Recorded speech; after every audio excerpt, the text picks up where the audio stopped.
Mm-hmm. And just to give everyone a heads up, we're going to videotape it because we had quite a lot of interest in this course. So I'll send out the video to everyone who enrolled and everyone who is waitlisted. So you'll get a copy of the video and of the PowerPoint deck here in about a week or so. So my name is Kim Blakely. I have oversight of the Qualcomm's Employee Assistance Program, which is through Anthem EAP.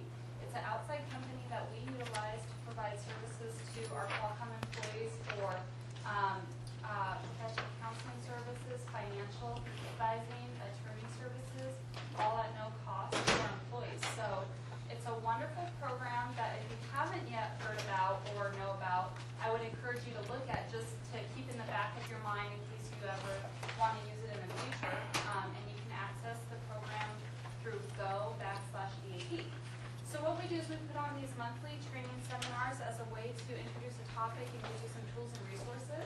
And then we encourage you to, if you want to continue working on some issues that you might be having, to utilize the Employee Assistance Program for further assistance.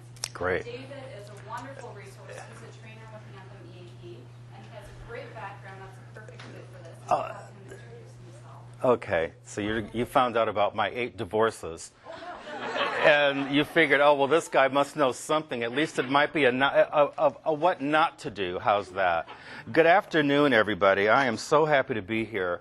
My name is David Burden, and I'm with your EAP program. And it's just a pleasure to bring about programs to the workplace that have the capacity to empower us. Now, this title, Keeping Relationships Strong, can you maybe holler out some comments that you feel might help me understand the great interest in this program? Because a lot of you signed up, a lot of you were waitlisted. The interest in this was really kind of surprising. What sort of things were you looking to get answered today? Don't be shy. All right, sorry. Sure, sure. So my 25th wedding anniversary is coming up. Ah, And so I've been with my husband for about 28 years. wow. And I figured, there's always room for improvement. Always. Looking for ways to keep the spark going. Sure. 28 years of kissing the same man. Okay. Well, good for you. At a certain point, sparks can be dangerous. Luckily, you're not there yet. Right, but of course, there's peaks and Of course, of course, of course. high, and I want to maintain the high. Okay. Wonderful. Thank you for sharing that. Yeah, keeping the sparks alive, a relationship of 25 years, because one of the things that happens when you've been with someone for a long time, or even when you've worked with the same people for a long time, or you've been friends with someone for a long time, what happens?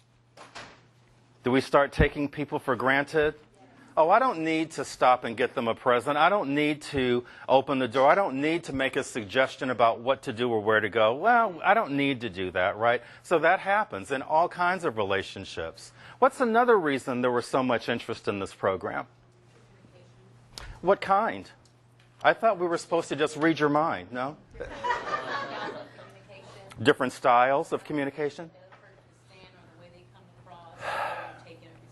Yes, yes. And we all know wherever we go, there we all are, right? So when I open my mouth to speak, it's not only Wayne State University where I studied, it's not only, 25 years of working in the motion picture business and being a hospital administrator and being one of the chief consultants for UCSD and Scripps. I open up my mouth, and what also comes out is what? What I witnessed with my mother and father, which was a long time ago. So that might be a good thing, it might be a bad thing, right? But when we talk about communication with anybody, we really need to keep our awareness around that. What are some other ideas that you guys had in terms of signing up to come here? Yeah? Well, it's been how I get 90% of what I do done. Managing relationships? Right. Mm-hmm. Relationships often are the tools by which we see success. Unfortunately, when people get bogged down in the details of their lives and the tasks involved in projects, what happens to all of that? It's like we put blinders on, right? And so this relationship building is an important aspect of what he said, which is being able to demonstrate and really enjoy a higher level of effectiveness. One more idea about why this program was popular today. Yes? Oh, I'll take 2. How's that? More is better. Yes. I think I already do pretty well with relationships. However, That's not what we heard, sir. well, I'm joking. joking. Sure there is. Sure there I is. stay the same and expect to be better. So Well, are you the same person today that you were a year ago? probably not. Yes. We just had a new baby, Whoa. Okay. so all of my relationships with everyone has changed. Yeah, babies, marriages, engagements, moves, they all require us to sort of redefine what our relationships are, especially if the change results in me not being available to go bowling with my friends or being able to just dart out to the movies. You know, when things change, we just expect everybody's on the same page. Well, I have a baby. I thought you knew. Well, as you'll learn, expectations can really be the demise of a lot of things, but thank you for sharing that. Yes? Conflict management. Really? Conflict? What kind of conflicts? Mostly, I would think. Okay. So it's like kind of in a relationship, we know they won't like certain things, or they know I don't like certain things. How to better kind of put up a kind of middle point where we can enjoy. You know, conflicts, you know, we hear the word conflict and we're automatically reaching to dial the number for the mediator or for the EAP person because we don't want to deal with it. Conflict, no, I need to run from that. And the reality is that wherever there are people, there's going to be one at some point, unless you're all overly medicated. So the goal is to figure out, how do I understand that conflict is a natural part of any relationship and not wind up in a situation where it's us going like this and pointing to the outside, we can take this to the street. Now, as dramatic as that was, the reality is people fight sometimes very unfairly, don't they? And I'm not talking about married couples. It could be people at work. We don't fight fair. And what is that a product of? Fear, insecurity. If I don't win, you're going to get something better than me. I'm going to be on the loser end of something. Those are ideas that have traveled with us through our history that it might be time to get away from. So when we're working on this program today, Keeping Relationships Strong, I commend you guys for being able to sort of speak up about some of the things that are on your mind, because those are all things we're going to be talking about today. Relationships are interesting because there's never a finishing point for this. There just never is. You're not the same person you are right now from a year ago, and the odds are next year, this time, you won't be exactly the same either. So as we change, our needs change, and the needs that we have correspond to the 10 things that we're going to be talking about today. What I want you to walk out of here with today is an action plan. When I think of the programs I've done, and I'm a keynote speaker, I've done probably 300 workshops this year across the country, probably 200 or so hours of webinars and radio. And one of the things that I really want people to do, especially with a topic like this, is to look at this content and say a couple things. Number one, where have I been with this, to get a snapshot of where you are right now. I would also like for you to take a look at where you would like to be relationship-wise. So if you have a piece of paper or something to maybe jot a note down on, turn it landscaped and just draw 2 big circles and title one, now, and title the second circle, next. In order to make a change or make something improved, you have to know where you are. You have to assess where you are in the right now, right? If you don't know where you are right now, you don't know what you need to learn, unlearn, or do more of or less of. So I would encourage you to do that, because as we leave here today, and let's face it, I've got about 45 minutes, and some of you look like you really need help. I'm joking, of course. No, not really. Have you seen that back row? No, I'm just teasing. But the reality is, though, this conversation could easily be 5 hours, 6 hours. I mean, people have been talking about relationships forever. So in this 45-minute time frame, I want you to be thinking as you look at the information I present, where am I now? Is this meeting my needs? Do I need to make a change? Do I need to do something differently? Fair fighting, oh, as I reflect back on that briefly, I don't do that. I assume a lot. Maybe I need to change that, because when you walk out of this door, I want you to walk out with the full knowledge of some action to take to start 2014 on a stronger foot with the people with whom you are in relationships.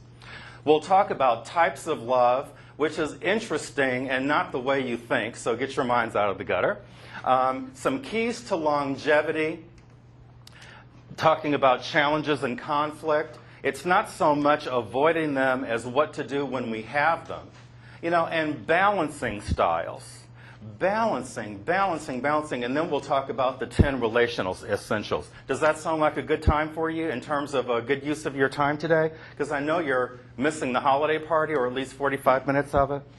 I'll try to be as entertaining with this as I can. It's going to be a struggle. All right, so we've got 6 types of love relationships: eros, ludos, storge, pragma, mania, and agape.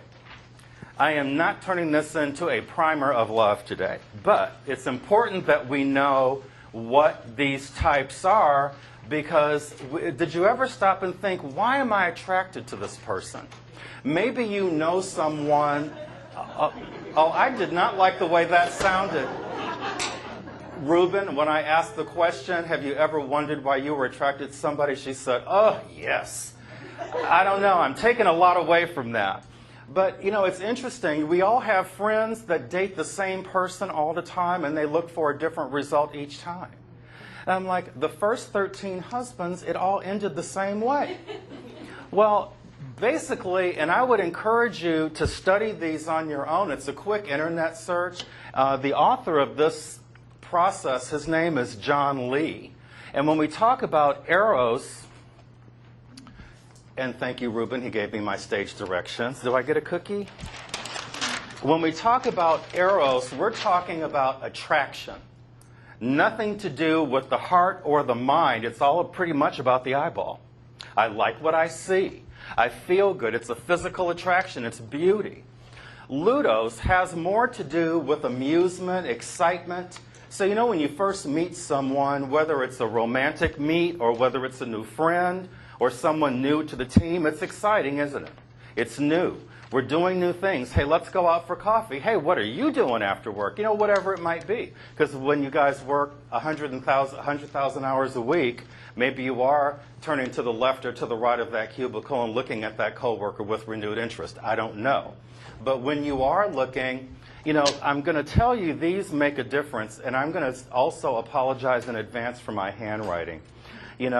All of high school and my first 4 years of college, all with nuns and priests, I hope they're dead. Seeing this would kill them. But ludos is primarily, we see more men being focused on this style of love because it's quantity driven. It's driven by interest, excitement, and amusement. We want to have a good time. How many women have I heard? All he wants to do is have a good time. He never wants to get serious. There's never anything about the market or planning or any of this. And you hear a lot of women asking, where is this going? Where is this going? A lot of female friends I have, they always say, well, where is this going? I said, this is going nowhere because you're here and he's here.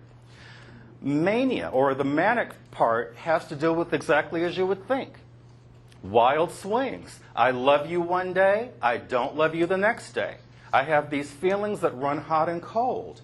We also see this more associated with the phrase teen love or that sort of thing.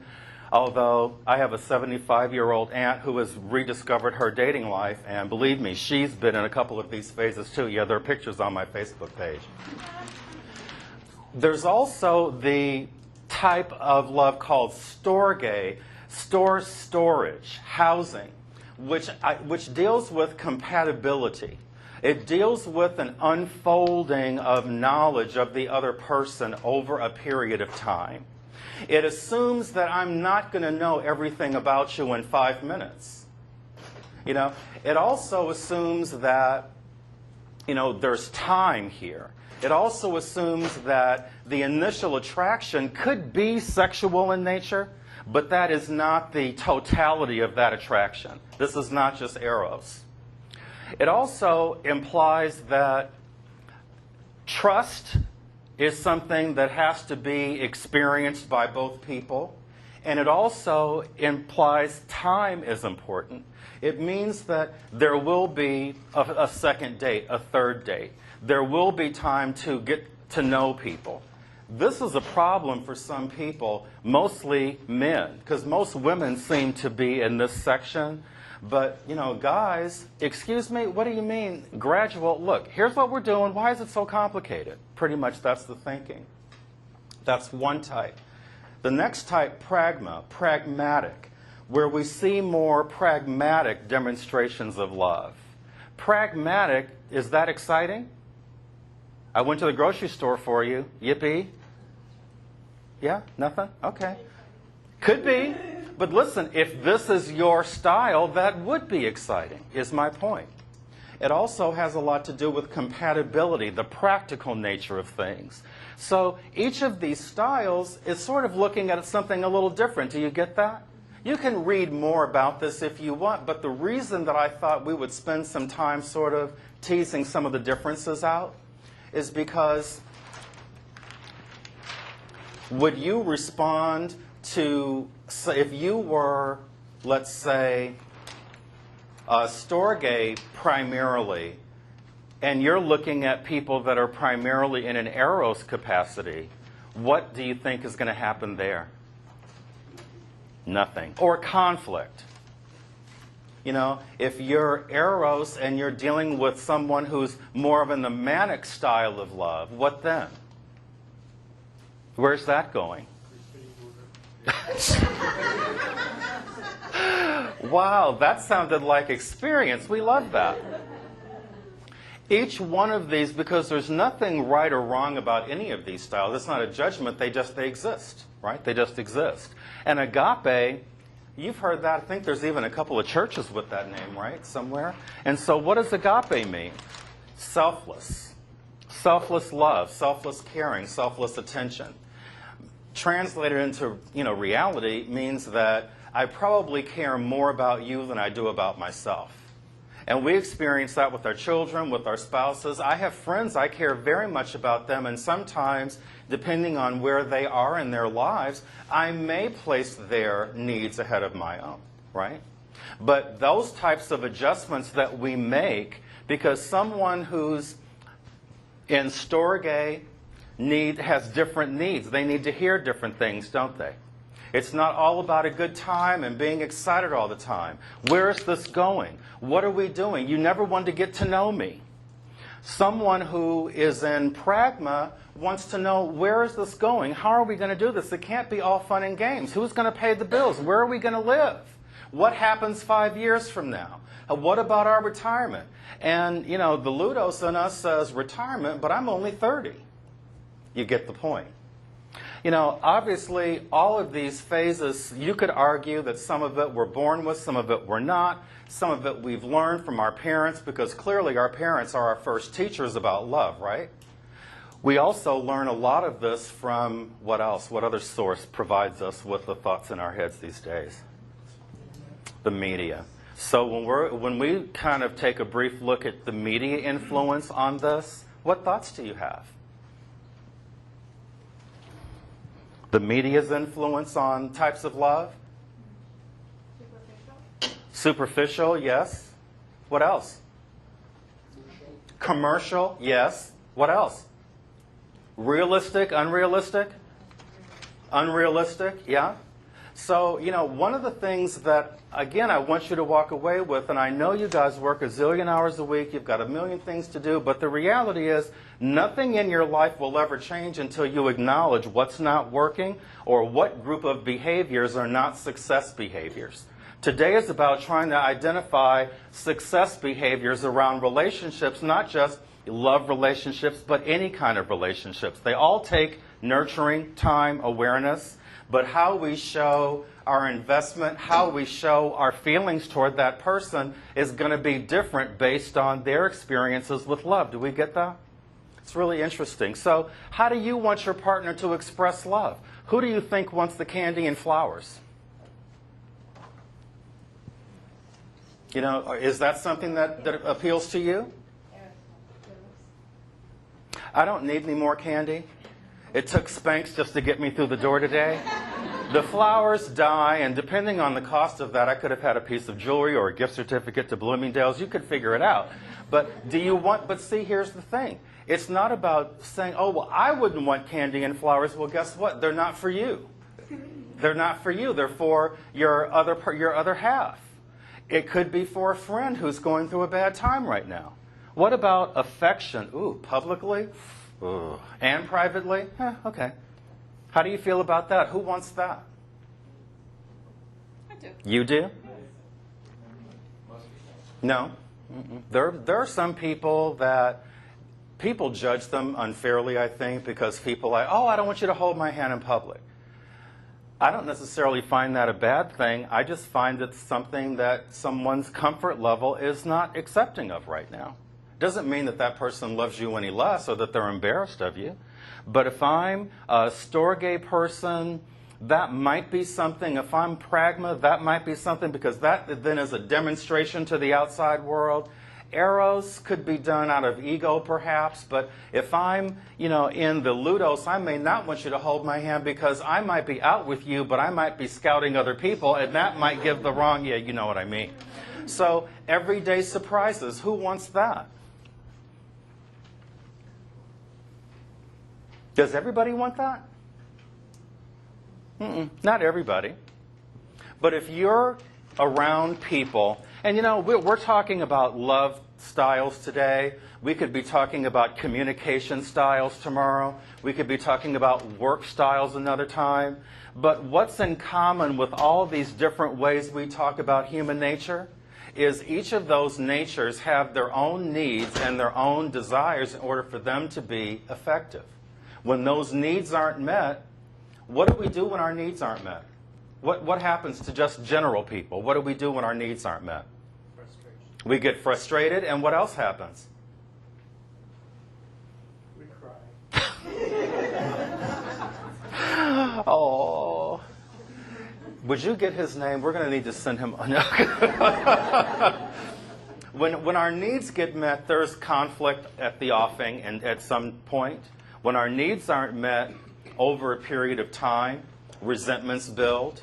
And then when resentments build, when you talk about a conflict, it's very difficult to talk about a conflict when resentments have been building because of unmet needs. It's very difficult to have that conversation without what I call laundry listing.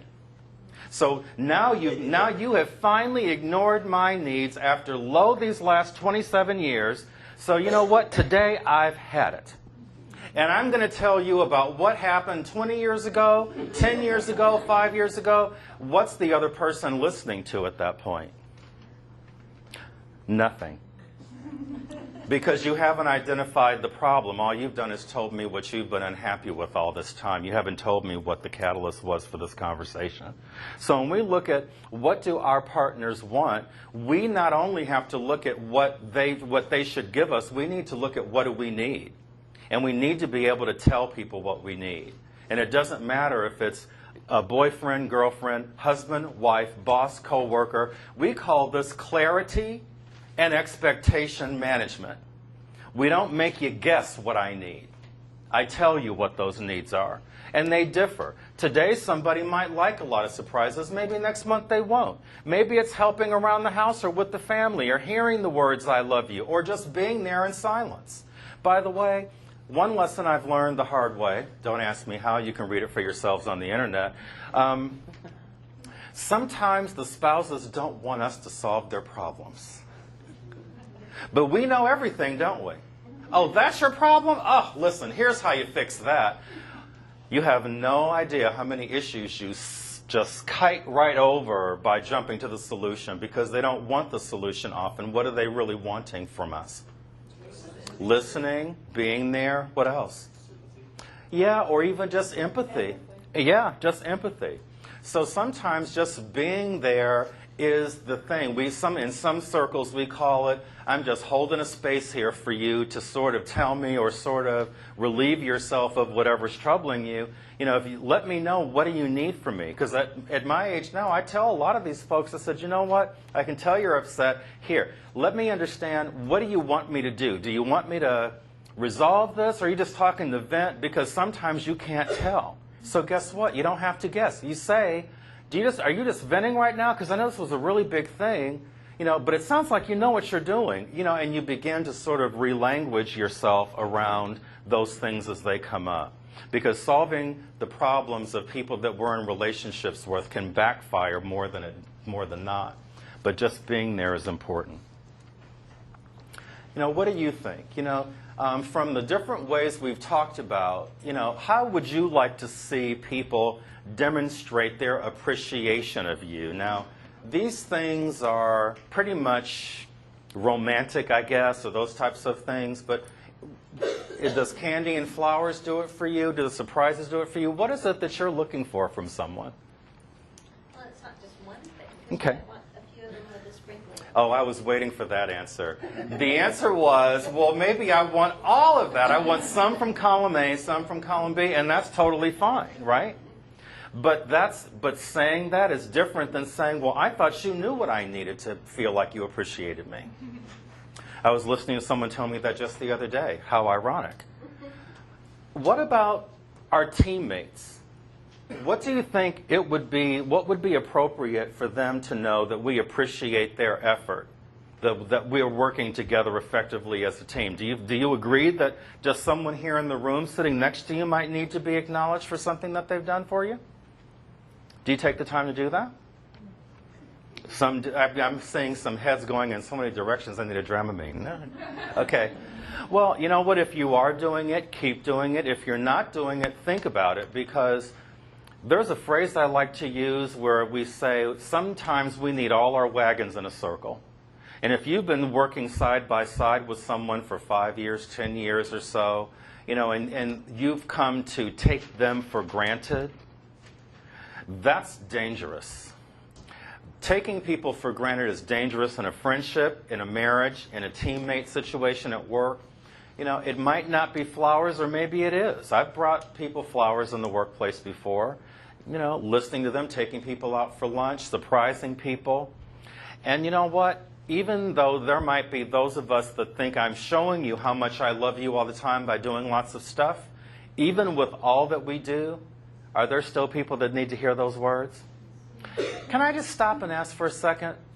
What is hard? What makes it hard for people to say that sometime? What makes it hard for someone to say, I love you, I can't imagine my life without you? Maybe they've been hurt before. Mm-hmm. They've been hurt before. It makes them feel vulnerable. What else? The fear of rejection. So let me ask you, where is all that noise coming from? And yeah, I called it noise, right? Yeah? Where does that noise come from? Past experiences? Yeah? So remember in those 2 circles I asked you to write down? In the now, I'd really encourage you, if any of this is pinging in your mind, you know, I'd really ask you to think about right now, how much of my past, the relationships that did not work out, how much of my past in terms of jobs that haven't worked out, where I've been taken advantage of or abused, someone took my ideas, or I went out with somebody and they rejected me, how much of that went on with you is still something that's happening to you right now? You don't need to acknowledge that publicly, but document just something to jar your memory. Because I'll tell you what, when we're looking, we're right in the middle of we're at, what is this, the 17th of December? So the year's almost over, right? And you've got a wonderful opportunity to look back at the year and say, what went well, what didn't, what would I like to repeat, what things must I never do ever again? And you've got an opportunity to divest yourself of anything that's going to hold you back from having effective relationships. The world doesn't work when relationships are in the gutter. It doesn't work like that. So if you're looking at the person next to you and saying, she reminds me of somebody that, and as a result of that, I interact with her like she's actually someone else, and I know that to be true. Have you recognized that at all? Let me tell you, I was at the convention center in Sacramento. There were lots of people, and there was a woman. She came and sat right down in the front row. And body language, I'm a big observer of people, and I watch how they walk in. I watch what they do. Kind of, are they saving seats for others? Are they editing my handouts? Are they judging me? What are they doing? And this woman came in. She was so angry, and her body language, her facial expressions, everything demonstrated that. And as it would turn out, using a technique I would recommend for myself, I discovered that I reminded her of her ex-husband. She was throwing darts. I was going to be on stage for like 4 hours. And I thought, you know what, I'm not going to stand here in front of this woman for that long. She might hurt me. She looked really mad. So I just said, hey, how's it going? No answer. I said, can I just ask you something? And with all loving kindness, who shot out your porch light today? And she looked at me. I said, it was the husband. And she said, it was my ex-husband. I said, well, it can't be all bad. He must have been handsome because I look like him, right? And ultimately, that was what she said. But here's what would have happened if I hadn't taken that risk. That whole time that we were all there together, she would have been looking at me and hearing what? Nothing coming out of my mouth. She'd have been remembering what happened before. Do you see a connection between not being free of those things we need to sort of let go of, relationship and interpersonal wise, and their ability to sort of interfere with me getting the best out of you, the best out of you, the best out of you? How do you get to know what those things are? How do you get to know what you're carrying around with you? Go ahead, think about it. I'll wait.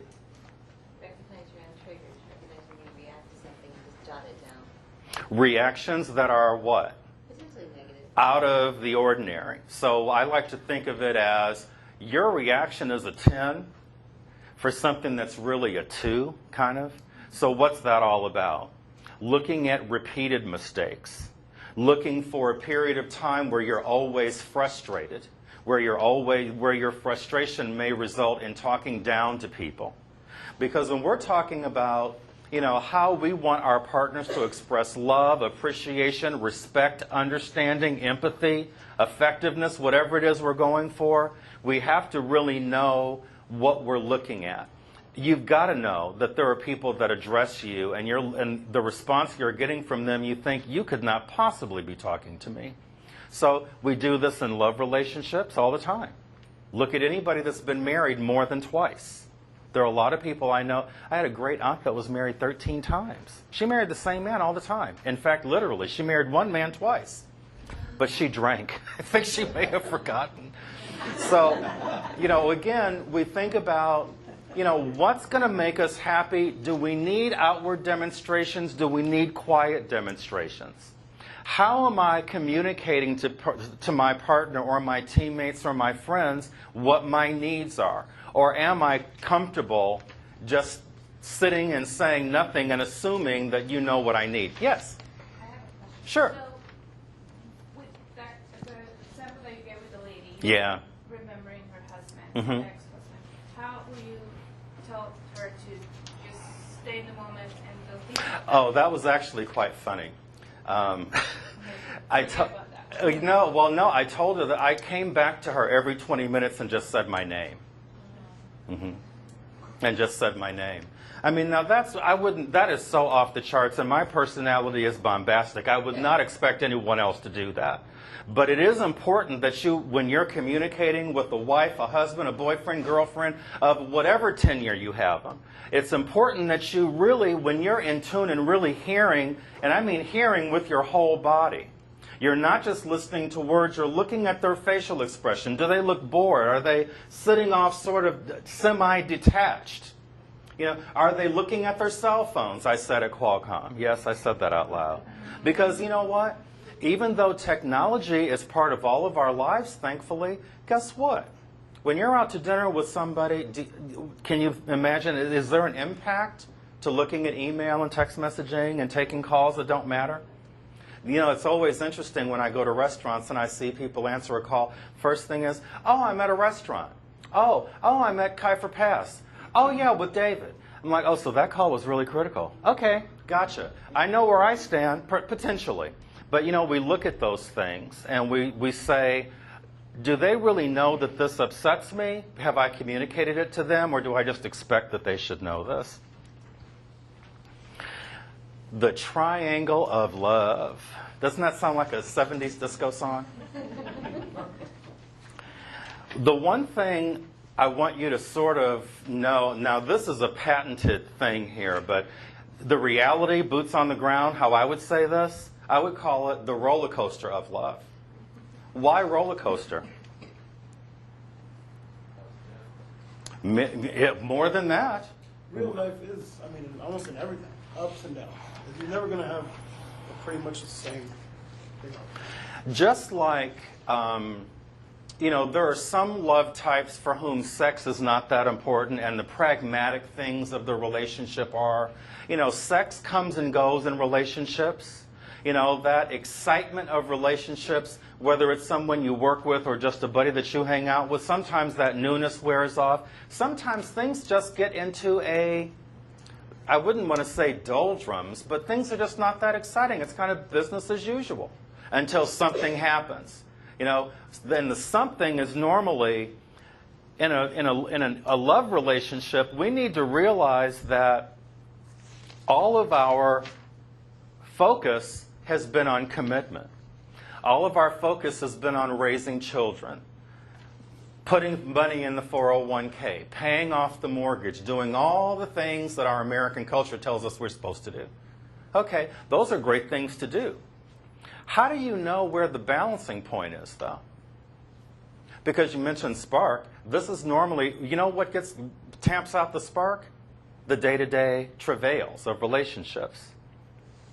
So we'd call this triangular theory. There's a period of intimacy, there's a period of passion, there's a period of commitment. Those things are fine, but we need to maintain an awareness. If I haven't been out with my significant other in a week because we've been busy cleaning the house and making sure the cars were okay and planning trips, you know what? That's an opportunity to say, you know what? Turn the computer off. We're going to walk over to that restaurant right now and not take no for an answer and leave your cell phone at home. I've been known to do that. You know, intimacy can get lost in the shuffle of day-to-day stuff. But intimacy for a love relationship between a man, a woman, or whatever your situation is one thing. But doesn't this apply to friendships too? When we have friends and we have a life change, we have a baby, we get married, do those friends become less valuable all of a sudden? Are they really? Does their value diminish? No. What diminishes, though? Or what changes? Is that friend important? Well, if you've known them for 15, 20 years, I would assume they are. So maybe we need to kind of say, you know what, we're not able to hang out all the time, but we're going to have to find a way to redefine this so that this doesn't get lost. A lot of relationships become casualties. And we just say, oh, it's too far gone now. Or, oh, I don't know how to get the train back on the track. Or, oh, you know, it's too late. It's never too late. And this is the perfect time of year to be having these discussions, because I would encourage and beseech and implore all of you at this time of year to take a look at the relationships that you have right now. Are they working for you? What criteria do you have to demonstrate their value? Do they make you feel good, or do they make you feel guilty? Are you the one that's doing everything, or are things shared? Is there a collaborative spirit in the relationships that you have? You know, is there too much responsibility and not enough play? Is it all business? I mean, and I have a friend right now, love her to death. She's a wonderful woman, but she's never off the clock. I'm like, Yvette, enough. We don't need to talk about that report. We're having dinner at the beach. What's up? You know, come on. This triangular theory is a wonderful thing to sort of have in my mind, because I'm aware that just like sound travels, emotions travel. But we have to be aware when those emotions are traveling. We have to be diligent about, we've spent all of November and December taking care of relatives. It's us time. It's us time. We're going to do something else. We don't even need to figure out what it is. Let's get in the car. We'll figure it out as we go, kind of thing. That's where we bring the passion back. You know, that's where we bring the commitment back. And intimacy has a lot of applications, doesn't it? Can you give me an example of intimacy? Sharing fears. Oh, yeah. There's nothing more. Well, I could think of a few things more intimate for that. But fears is right up there, sure. What else?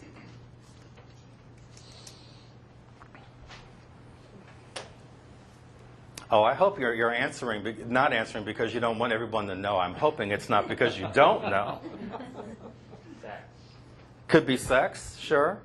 It could just be sharing. There are times I have had intimate moments with strangers, you know, on a train, someone that I've not met before, and they, for some reason, they trusted me, and we just shared fears, not only fears, but hopes. Because there are some people that are comfortable sharing what they're afraid of, but there are very few people who are totally comfortable sharing what their dreams are, because a lot of cultures say if you talk about what your dreams are, they'll steal it from you, they'll steal your idea, and then we start opening into that again. So that's a demonstration of intimacy. What are some other examples? Really good conversation. Yes, very intimate conversation. What else? Cooking, going to the grocery store together. You know, maybe, honey, you know, this is our bill paying day, and I normally do this, but you know, this would be so much fun if you would just sit here and watch me. That could be, couldn't that be? So, unless you're fighting over, you know, the Saks Fifth Avenue bill, which doesn't happen at my house, but you know, but the thing is that you can keep your triangle moving.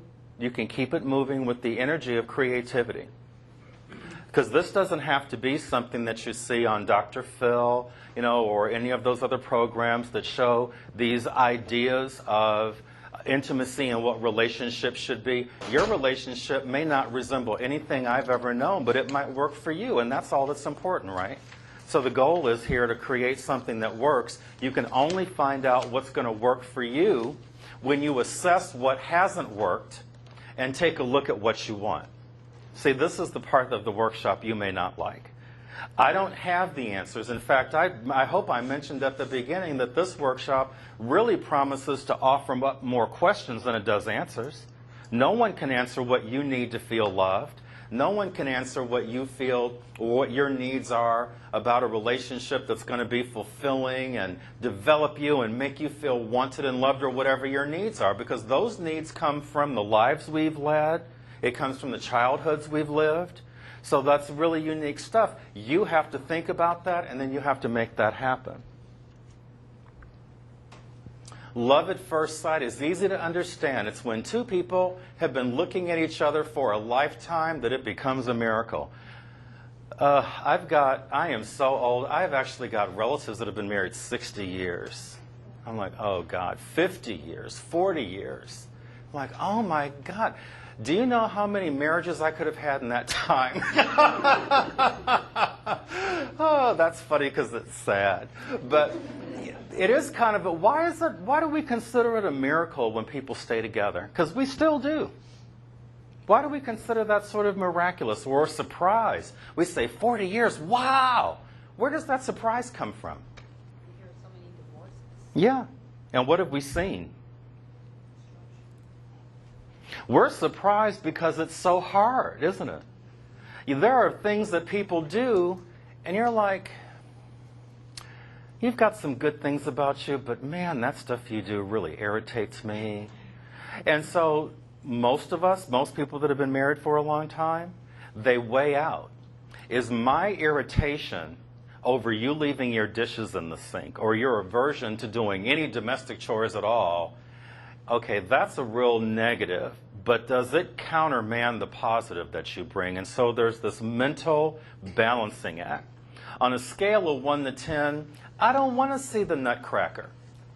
But for you, it's important. So my desire to not do something is less than your desire to do it. Sometimes we just have to go along to get along. And that's kind of that agape love, which says, you know what, you know how many plays I've been to? I just wanted to hang myself. But I'm like, oh, well, as long as you're having a good time, that's all that matters, kind of thing. That's what you do. That's how it becomes a miracle.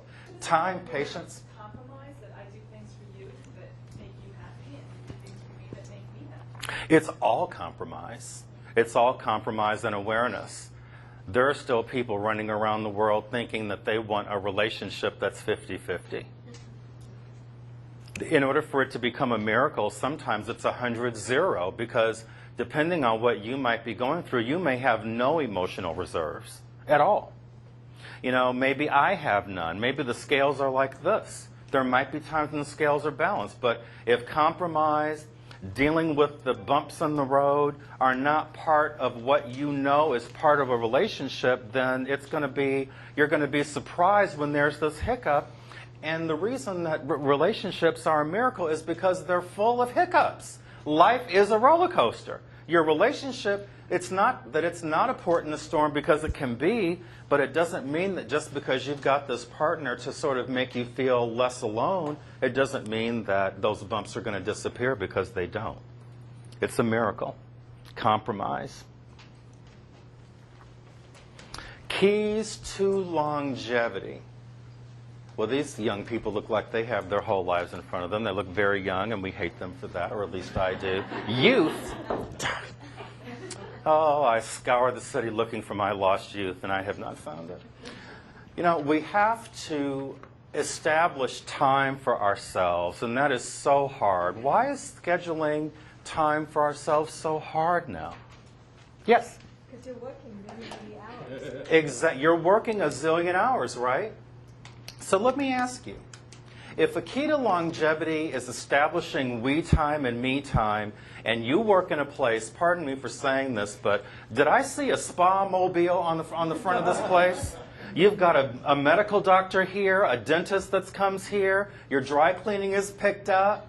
Okay, so even if you work 80 hours a week, which I'm assuming many of you may do, or 60 hours, so those are things you don't have to do. Do you think that with what benefits you get here, does that change your thinking about me time at all?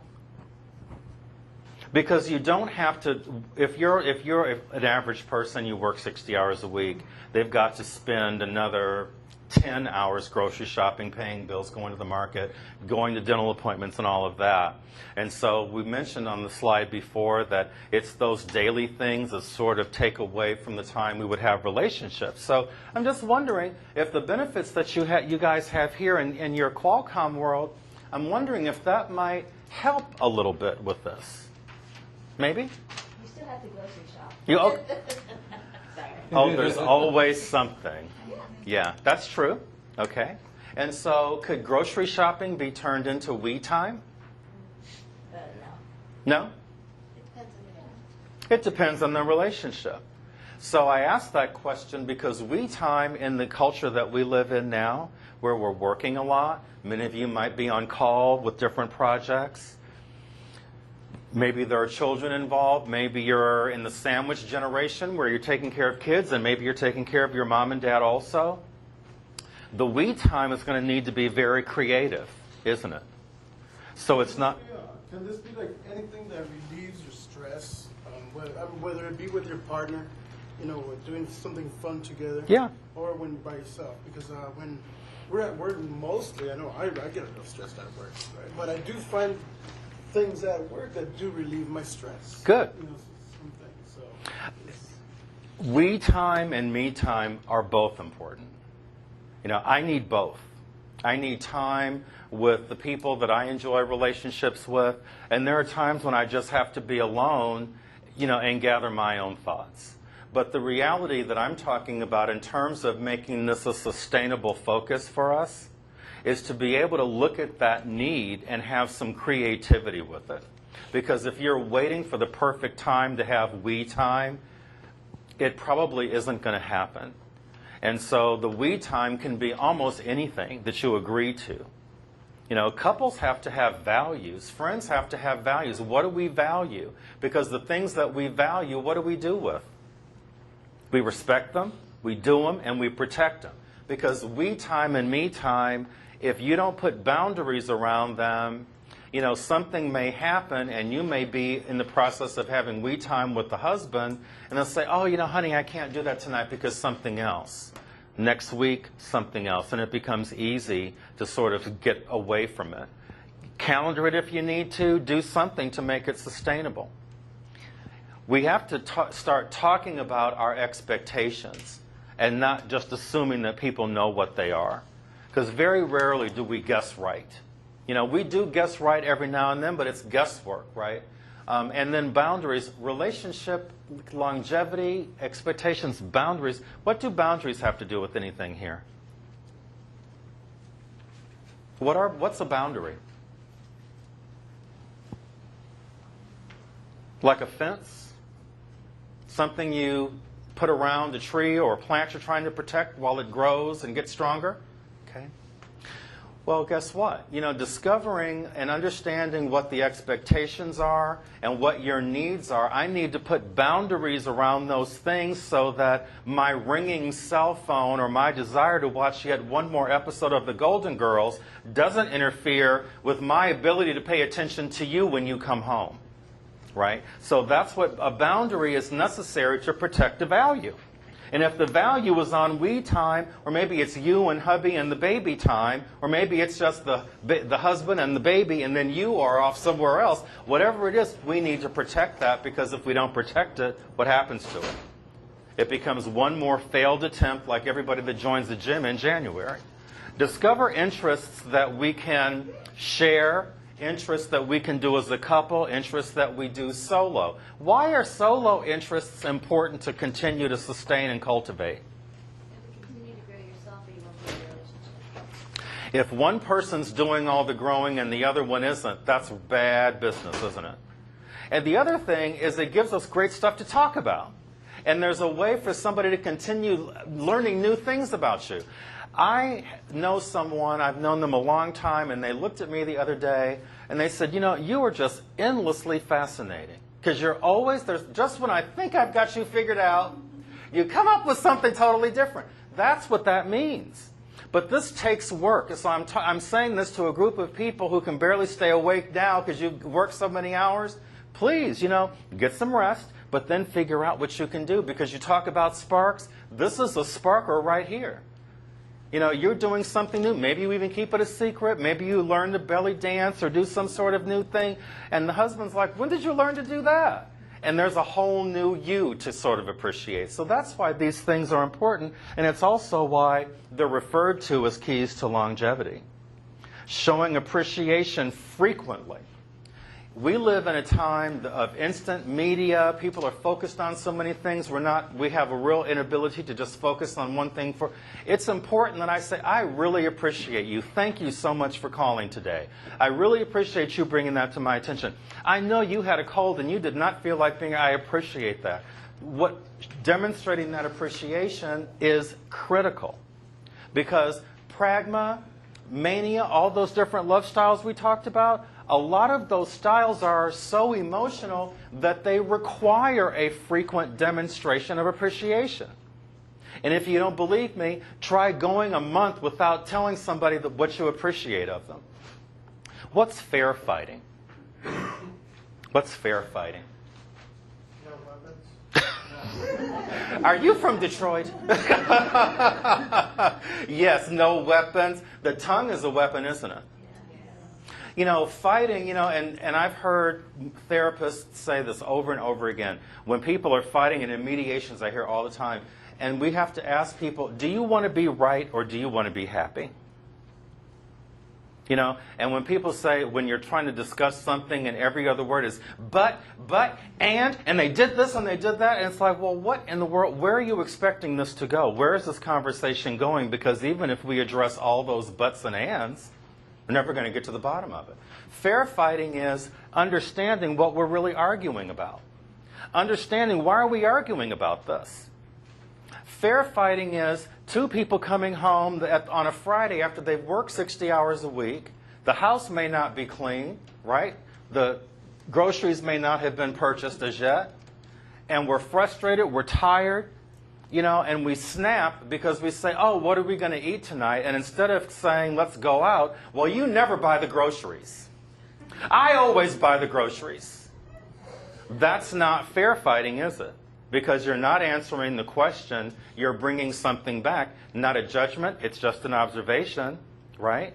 Could point out that you're frustrated about having to do all the grocery shopping. And if it were me that you were saying that to, I'd say, okay, so I'm hearing that the grocery shopping might be a bit of an issue for you. We can talk about that at dinner. Let's go.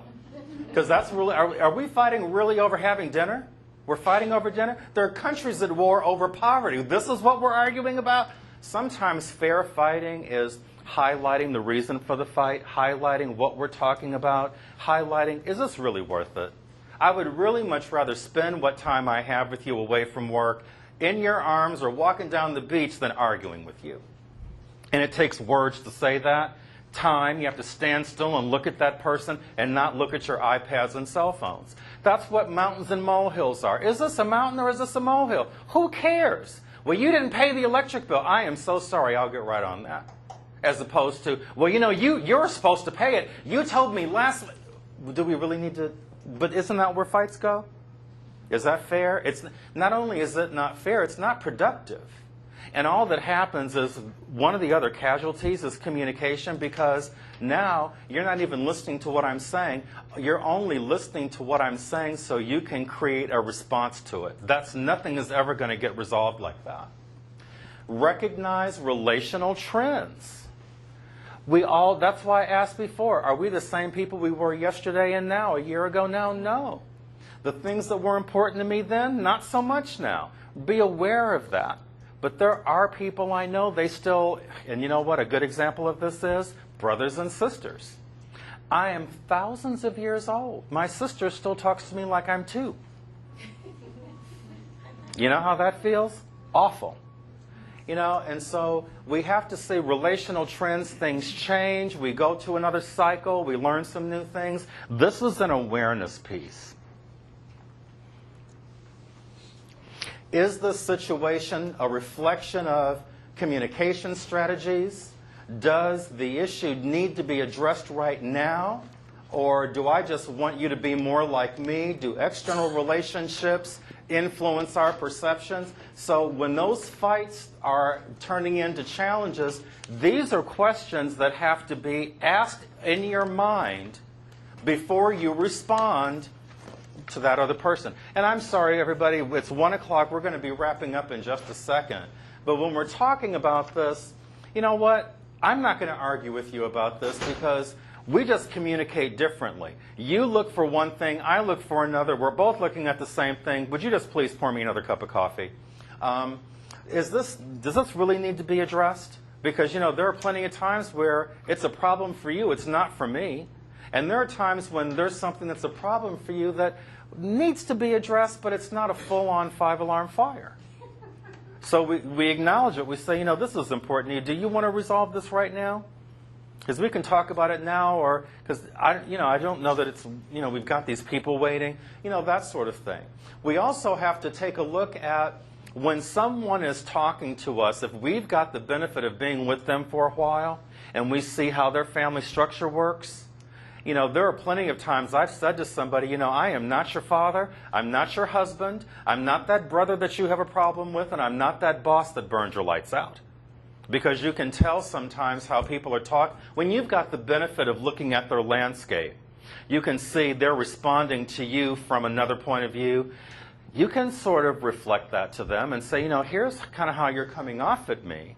You know, I'm just wondering, is this your mother again? Or, I mean, I'm not judging, I'm just asking because don't you want to get past this? You know, so these are questions that have to be asked all the time, and I do mean all the time. You never just get one answer and say, well, that's done and check it off. It doesn't work like that. These are conflict styles. These are fairly standard: aggressive, passive, assertive, collaborative, feeling-based, thinking-based. Which ones pop out the most up to you? In terms of being effective strategies, not bad ones. Assertive. Assertive, yeah. What else? Yeah. I think from here down is pretty good. Because we're people, you know, when we're at home with our spouses and families, we're not having a board meeting, so we need to take into account both thoughts and feelings. Actually, even at work, we need to take both into account. At work, there's a less of a likelihood that I want to deal with your feelings. But if you're interested in keeping teams together, sometimes it helps to just say, I can see you are really angry about this. Did you put a lot of effort into this? Or help me understand this, something. But to just walk in and act like you're going to ignore the emotion and get to the thoughts, you can forget that. It's going to take you longer to have that conversation, and the next thing you're going to notice is that person is not going to trust you. So you have to sort of incorporate the collaborative, which demonstrates I don't have all the answers. I need you. I need the wife. I need the husband. I need the teammates. I need the friend. I don't have all the answers is what the collaborative piece talks to. The assertive piece is the piece that says, you don't have to guess with me.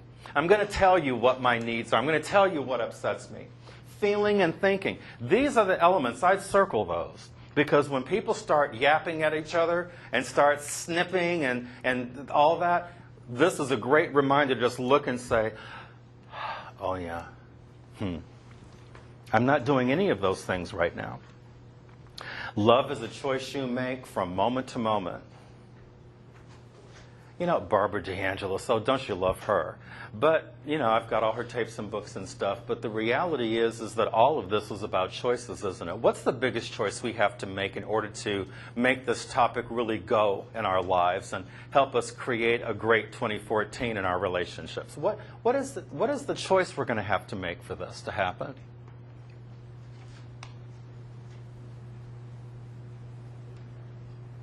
Think of others more, okay? What's another choice? To be happy. To be happy. Yeah. What else? Identify our expectations.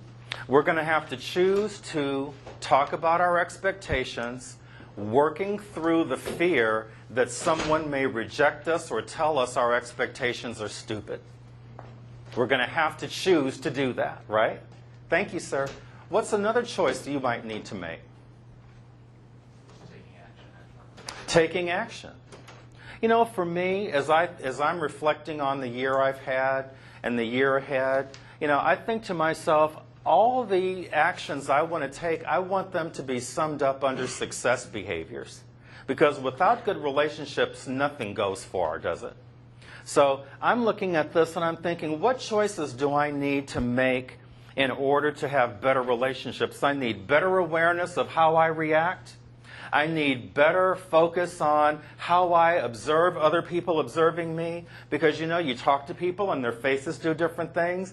That's a moment of development because I can say, wow, what did I say? Your face really did that weird thing. Unless you're having a stroke. Yeah, are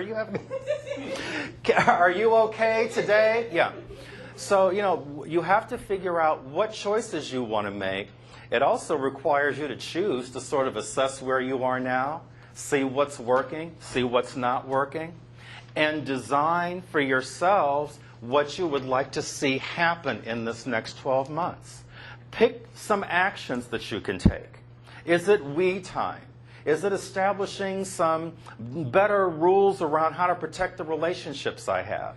Is it demonstrating appreciation? Is it reading the signs that people give me about what their needs are around Eros and all of that?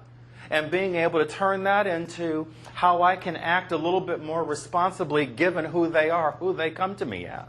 Those are things we can do.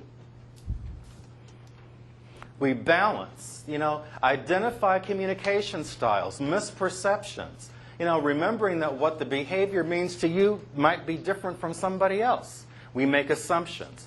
We might make a choice to stop doing that. Plan surprises, a weekend getaway, separate relationship issues from general life issues, humor, praise, learn what's important to the other person, be creative in expressing appreciation, don't expect people to read your mind, schedule private time, identify the real issue when disagreeing, listen without judging, forgive and let go, and keep in mind what really matters in the big picture. So you could, of those 10 things, you could pick 2 or 3 and focus on those as a way of defining what you would like your 2014 to be. This whole business about relationships is about not only empowering your own life and enriching your own life, but enriching the lives of those you love and who love you. And this is a wonderful time of year to be talking about that, isn't it? Because, money is the one thing that love can't, you can't buy this, can you?